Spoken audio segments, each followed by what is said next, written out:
Most of us only travel from one habitable planet to another, if we travel at all.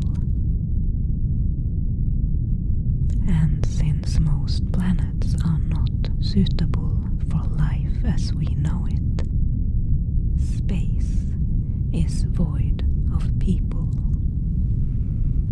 except for a few explorers and prospectors like myself. I've had this job for almost 10 standard years, and I mostly survey potential new mining prospects. 90% of the time, these prospects are barren rocks with little to no atmosphere. I analyze them from orbit, or if that's too difficult, I do a low flyover while scanning. I have always liked these quiet, desolate places. In space, I find solitude, and on a few occasions, I have felt a deep connection to the places I visit. And others are so strange that I cannot forget about them. I'd like to tell you about a few of my favorites.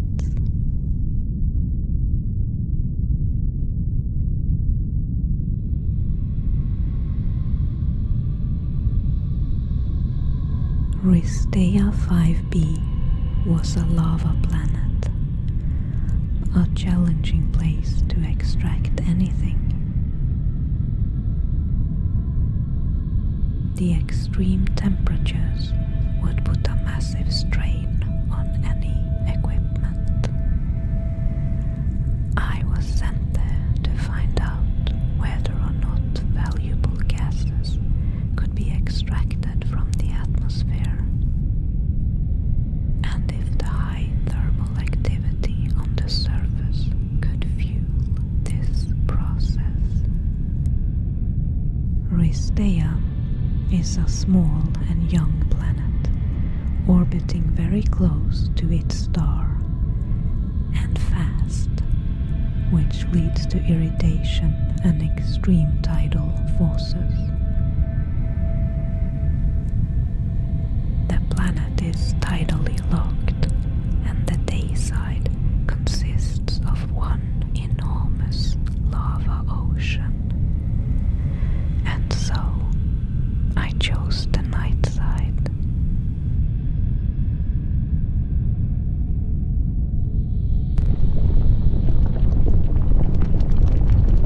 I was surrounded by bubbling and fizzling as I flew over constant eruptions and lava flows.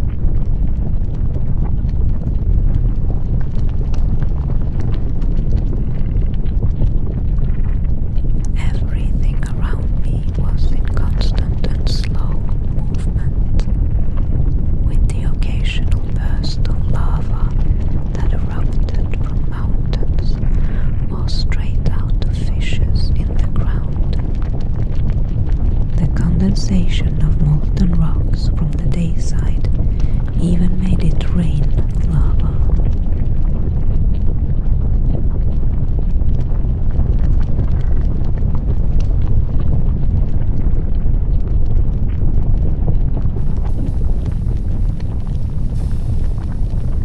Riastea is barely past its protoplanet stage.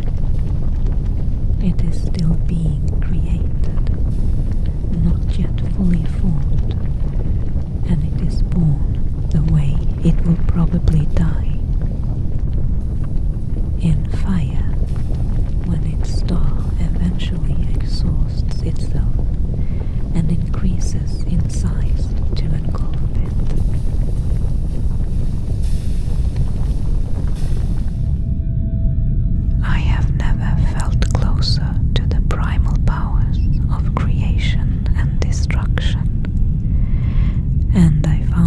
strangely comforting to know that even in places where none of us could survive, there is a sort of cycle of life.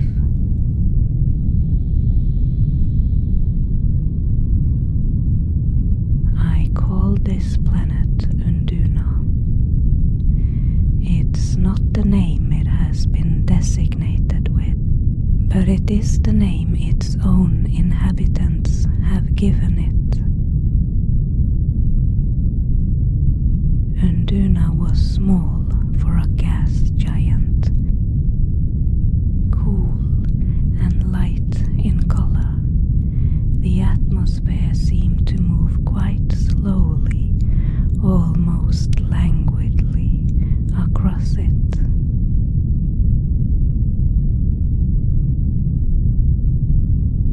And when I dived into the upper layers, it was like immersing myself in clouds.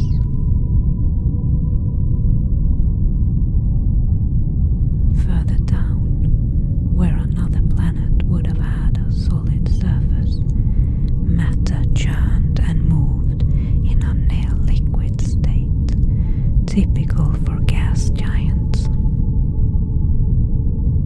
Because of the great pressure, this matter had reached its critical point, the point at which the distinction between solid and liquid disappears.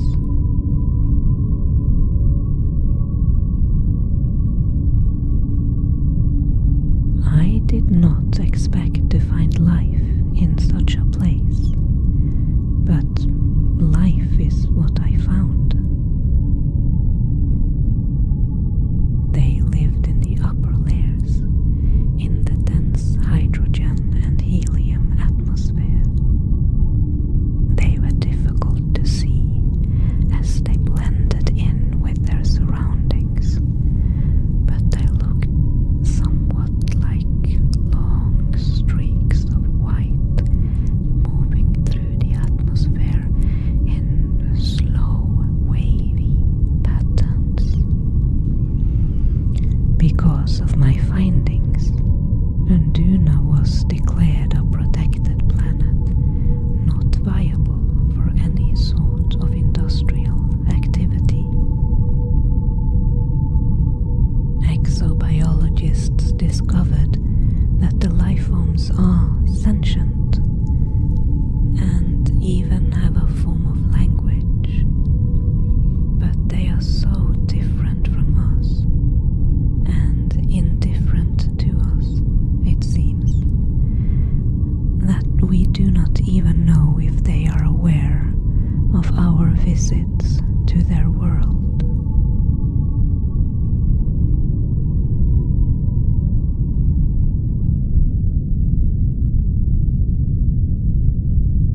At first glance, Eonia seemed like another of those dead rock planets that I so often travel to. And I suppose it was. Rocky, dry, and with no atmosphere to speak of. I decided to land for once, and I did so close to the North Pole, at what I thought was a promising site for magnesium and iron silicates. After some promising scans, I donned my suit and stepped outside to grab some rock samples. And then I looked up.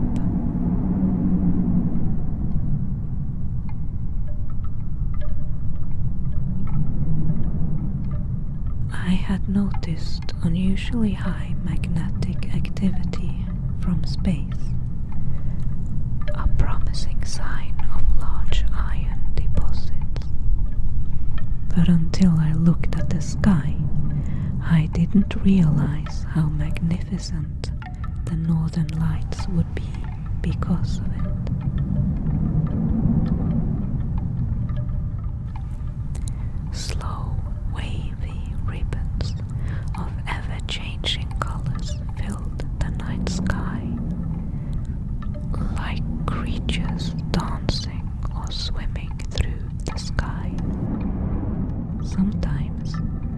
It was like looking through a kaleidoscope or at a slowly expanding fractal.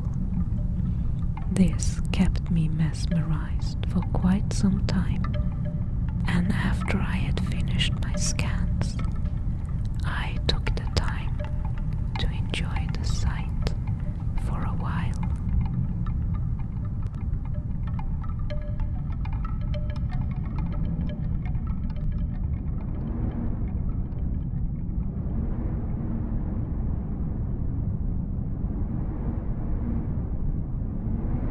Eventually, though, it was time to leave.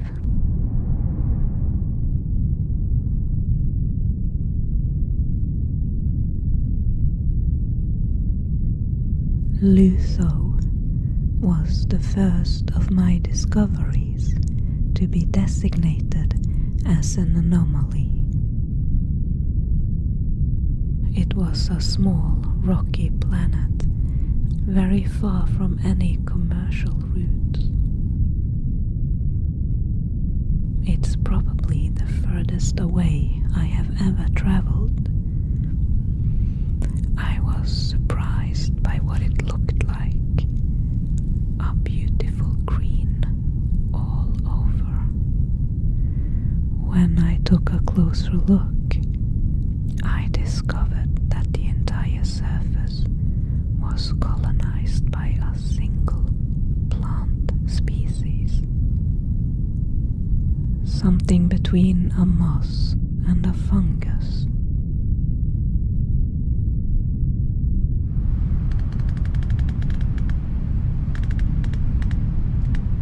When I did a low flyover, it seemed like green, lush valleys beneath me.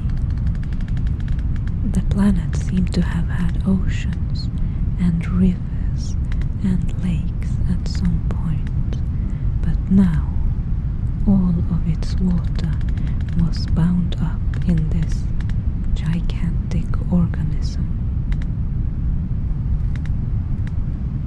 The atmosphere was thick with spores, fighting for whatever space became available as older parts of the organism died off.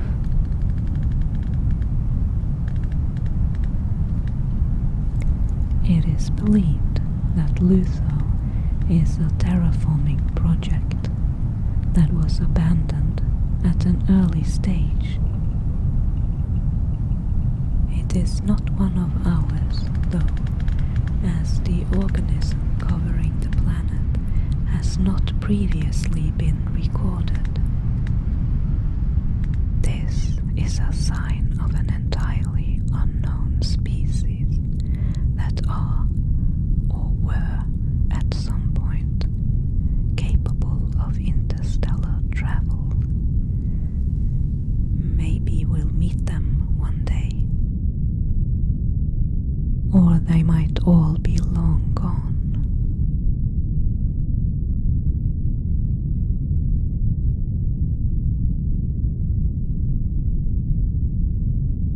Delleshan Major has long been of archaeological interest. Recently, the numerous restrictions this implies was loosened somewhat, and some locations on its surface were approved for industrial mining. I was sent there to properly scan and map these areas.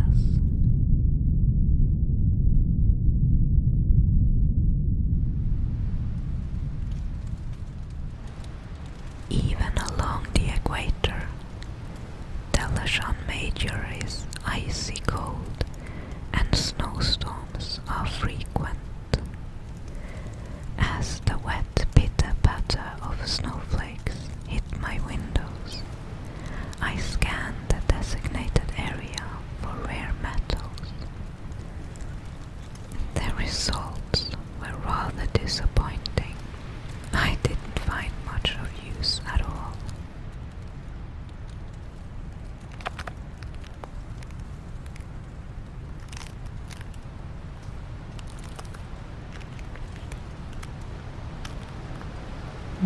And then, when the weather let up just a little, I could see the stone spires of Delleshan through the snow.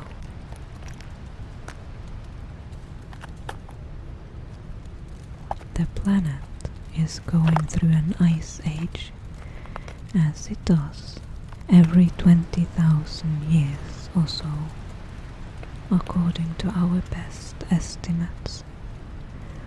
Whoever lived here before didn't survive the change. There are still some hardy animals around, but the civilization that seemed to have thrived here only left behind some very primitive tools found in caves, and the giant spires, which, judging by the tools, they should not have been able to build. The Delleshan spires have been studied for centuries now, without yielding any of their secrets to science. That seems to be a theme for this planet, a lack of results. It does preserve the mystery, though.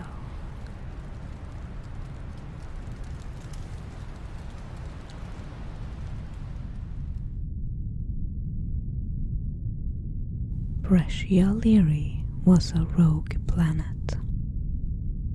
It was just a visitor passing through, nomad, unbound, orphan, starless. In about 50 standard years, it will have moved so far away from civilized space that mining will be impossible. My job was to discern whether or not it was worthwhile setting up such a short-term project. When I arrived, however, it was apparent that there had recently been a major impact event. The planet had collided with a nearby asteroid of no insignificant size. Everything was just floating in space, ready to be picked up. Because of the saved costs of setting up a mining outpost, which was now redundant, I got a big bonus for costs saved, even though I had done nothing. I navigated carefully through it all, scanning as I went. Iron, gold, nickel, more nickel, magnesium, iron again.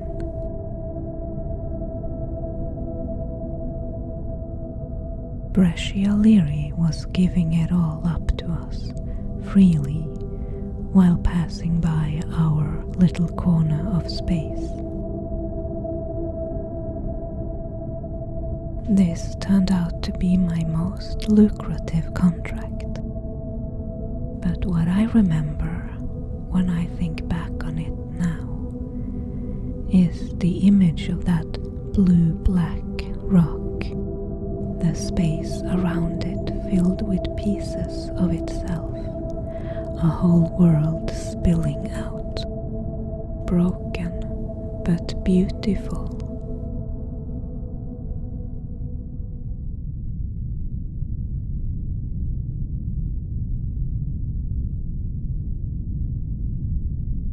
There are many others I could have told you about.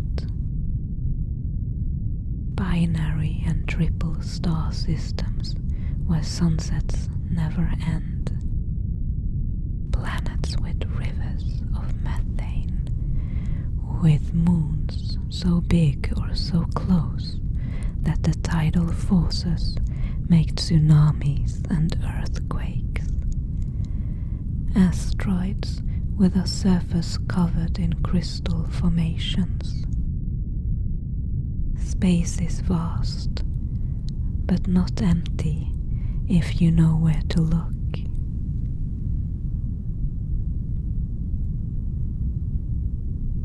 But you seem tired now, listener, and I have places to go.